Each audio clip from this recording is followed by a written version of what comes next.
बड़ी शानदार प्रस्तुति। वाह आप लोग रुचि बूची की तरफ से सुना। आए रुचि बूची के मतलब बनारस में बिट्टी के हाँ बच्ची के बूची बूची कहते हैं। हाँ अच्छा एक बात यह है आजकल बड़ी चिबिल्ली हो गई है। वाह चिबिल्ली हाँ मुस्किया है हाँ चा हटाई जा ओकरे बाद का बची टोटल बिल्ली। अरे यार ए भैया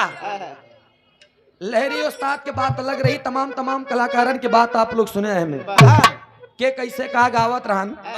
अच्छी बात सुने। अब सोचा पहले जौन आदमी कुछ नहीं करे ओकरे पहले अगर हाई कमान लगे चला जाए सर्किल ऑफिसर लगे फोन तो करे के बात का होई करे पहले ने FIR दर्ज भैया। लेकिन तनी एक लाइन हमारे तरफ से बजाओ मास्टर। हाय हाय बावला छे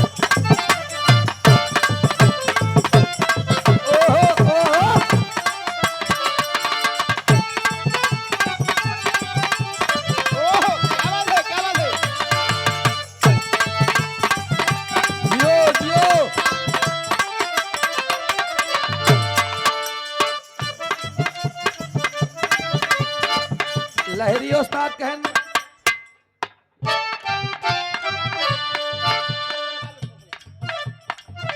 एक ही बात कह रहे हैं कि इसकी का बम बनाकर जाम पर फेंका करूं,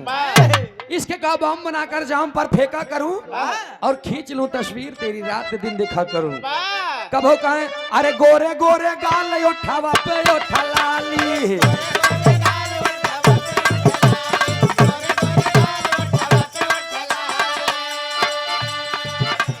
केहू के साली केहू के घर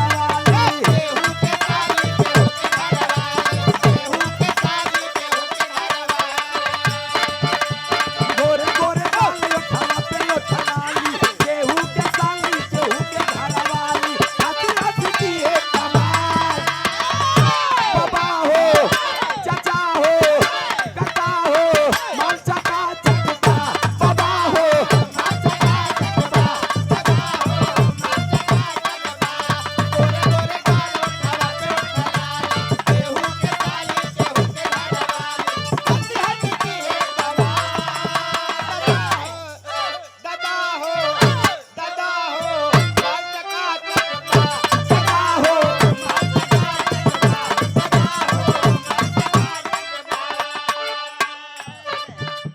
पलमा कदर न जाने बाली रे उमरिया के पलमा कदर न जाने बाली रे उमरिया पलमा कदर न जाने बाली रे उमरिया कब ने जोगा के राखी अरे कब ने जोगा के राखी आई को माली करिया के बलमा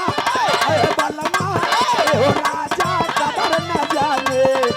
बाली रे उमरिया के सैया कदर न जाने बाली रे उमरिया बलमा कदर न जाने बाली रे उमरिया नैहर से जब ससुरा गईलू नैहर से जब ससुरा गईलू कई बजे दिना बुतैलू तू यार संगे काका कैलू पतर संगे काका कैलू नैहर से जब ससुरा गईलू कई बजे दिना बुतैलू पतर संगे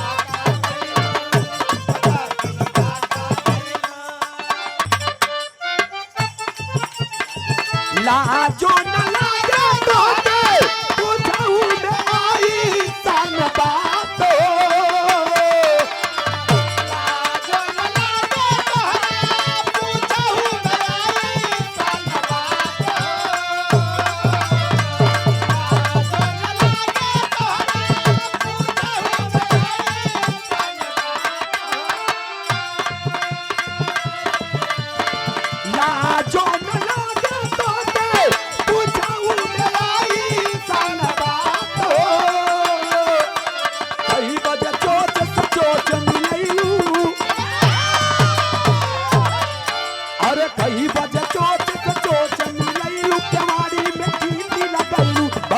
संगे काका कैलू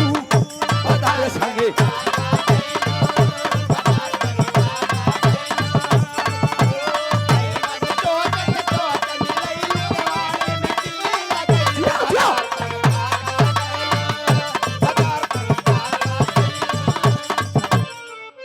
बड़ा हिंदी गाना उधर से सुना। सी से कथा दिल मेरा सी से कथा दिल मेरा पत्थर का जमाना था दिल टूट गया दिल टूट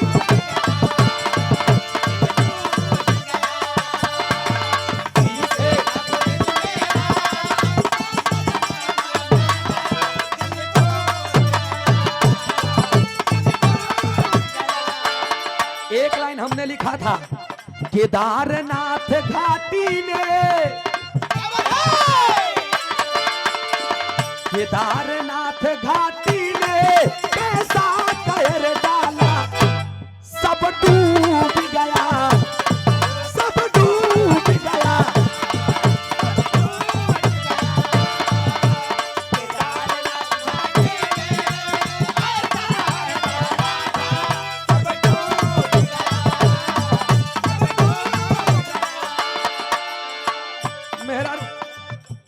मेहरारू एकदम गर्मी से हैरान बा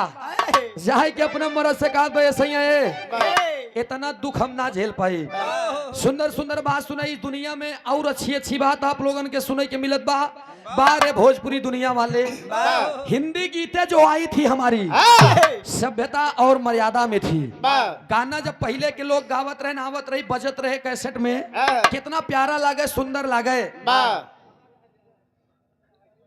पहले के गाना रहे लाल दुपट्टा उड़ गया मेरे हवा के झोंके से कितना जने मर गए कोरोना में खोखे खोखे से। नहीं सही है कोरोना कहाँ भाई भुला नहीं है। एक बाद एक गीत और आई रही कि साजन मेरा उस पार है शुगर हो गया 6 महीने से बीमार है साला। अच्छा एक बात जान ले भैया जब हम भैंस चरावत रहे बदरक कछारे में तो एक गाना बड़ी फेवरेट रहे हमार बहुत तगड़ा गावत रहे का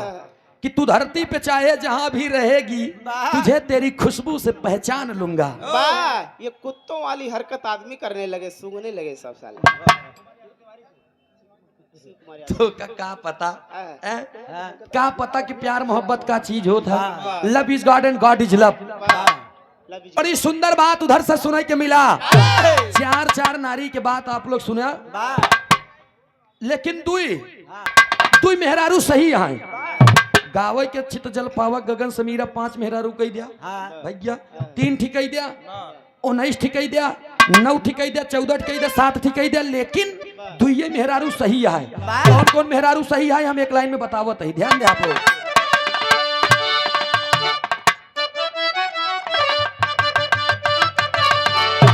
लहरी काका गाँव है आए हाय हाय हाय अरे मेहरिया दुई जियारा बाटही आकेल मेहरिया दुई जियारा बाटही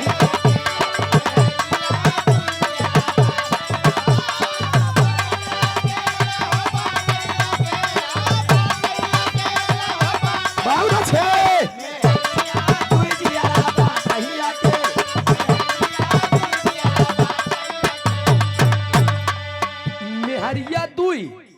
मेहरिया दुई जियरा बाटई अकेल कौन कौन दूठी है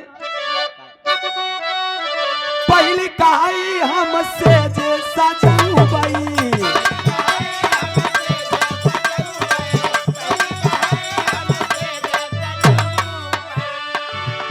अरे दूसरी कहाई अरे दूसरी कहाई हम दे बैठा केल मेहरिया दुई जियरा बाटई अकेल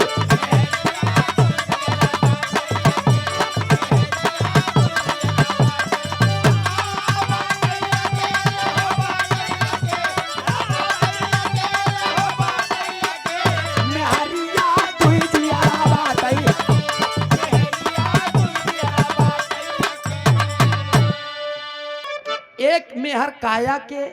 और एक ही माया की जौन काया वाली बे घरे में बैठी बे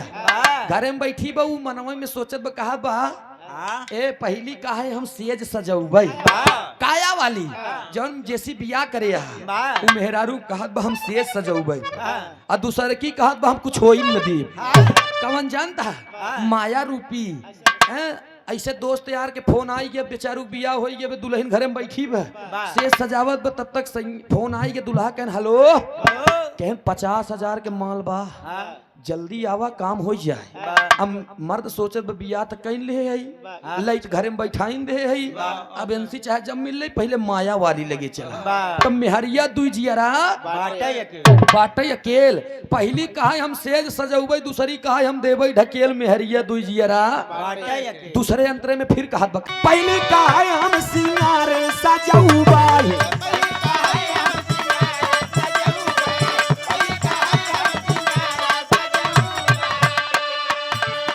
पहली कहा तो हम मिलाई मिलाई के 16 सिंगार सजाऊ सैया के नाम से पहली कहा हम सिंगार सजाऊ बाग